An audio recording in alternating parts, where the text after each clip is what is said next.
ان کا چاہنا کیا ہے وہ بھی میں سمجھا دوں. بندے سمجھتے ہیں کہ شاید موجے والے گھر تھے نا, کہہ دیتے تھے تو اللہ کرم نوازی کر دیتا تھا.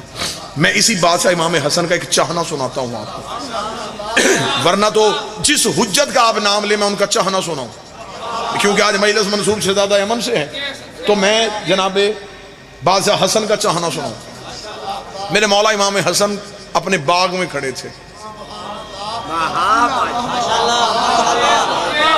یہ قریب سے فقیر شام کا قافلہ گزرا.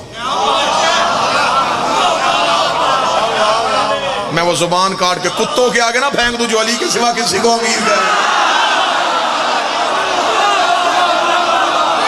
امیر ایک ہی ہے کائنات میں, غازی کا بابا.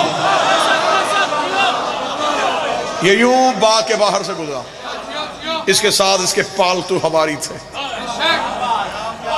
انہوں نے اسے جا کے کہا, انہوں نے کہا وہ باغ کے اندر حسن کھڑا ہے,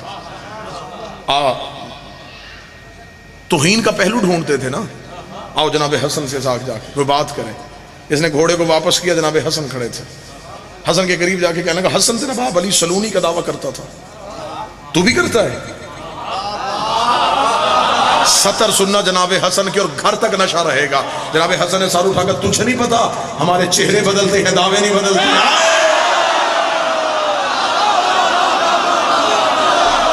ہمارے یہاں چہرے بدلتے ہیں دعوے نہیں بدلتے. جو پہلا دعویٰ کرے وہی آخری کا دعویٰ.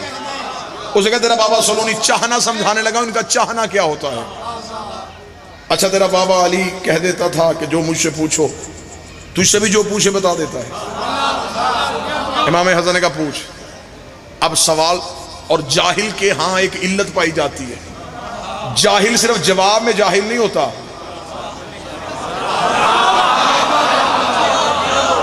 سوال میں بھی جاہل ہوتا.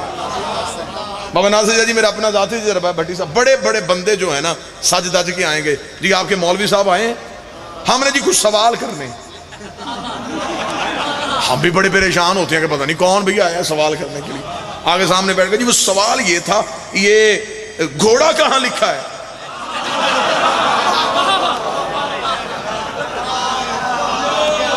یعنی کہ جاہل کو صرف جواب ہی نہیں سوال کرنا بھی نہیں آتا. اب امام حسن نے کہا پوچھ. اب آپ دیکھیں جس کے سامنے حسن کھڑا ہو کے کہے پوچھ, اس کے پھر علم کا معیار کیا ہوگا. حسن نے کہا پوچھ. اب کوئی اور سوال تو آیا نہیں, کیا پوچھوں اس سے؟ زمین پوچھوں گا یہ بتا دے گا, آسمان کے راستے پوچھوں گا بتا دے گا. دیکھنے کا اچھا یہ اس کھجور میں کتنی کھجوریں لگی ہیں؟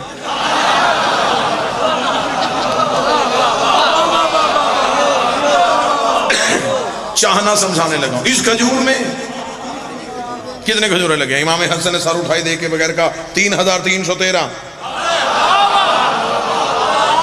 حسن کتنی؟ فرمایا 3313. رک رک رک رک, تو کیا سمجھتا ہے میں گنواؤں گا نہیں؟ اسے سپاہیوں سے کہا اترو نیچے, کھجوریں ڈورو, ایک ایک دانہ گنو, آج میں دوں گا امامت کا امتحان. اس نے سر بھی نہیں اٹھایا, اس نے کھجور بھی نہیں دیکھی, اور آپ بہتر سمجھتے ہیں کہ کھجور کے نیچے کھڑے ہو کے کوئی کھجور کے پھل کا اندازہ نہیں لگا سکتا, کیونکہ اس کا پھل اس کے اندر ہی ہوتا ہے. اس نے دیکھے بغیر کہہ دیا 3313.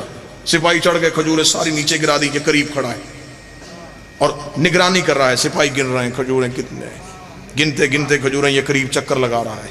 امام حسن مطمئن کھڑے, نہیں میں جملہ بدل دیتا ہوں, خلافت چکر میں تھی, امامت مطمئن.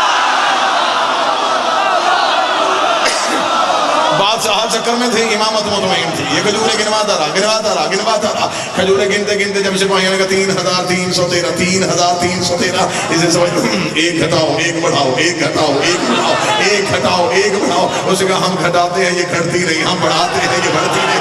یہ اپنے گھوڑے کی زین میں بیٹھا, اس نے اپنے گھوڑے کو چلایا. امام حسن نے پیچھے آگے کہا تو نے سوال کیا, میں نے جواب دیا, بتا کے جا تو جیتا کہ تو ہارا, تو جیتا کہ تو ہارا. یہ دیکھیں گا ہاشمی غیب جانتے ہیں, تیرا نانا بھی غیب جانتا تھا, تیرا بابا بھی غیب جانتا تھا. جناب حسن نے گرے بان پر روک کر, میں نے غیب سے نہیں بتایا, میں نے کہا یہ ہو گئی.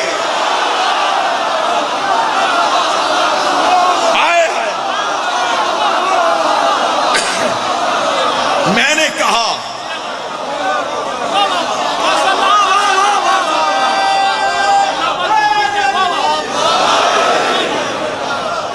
جو کہہ دیتے ہیں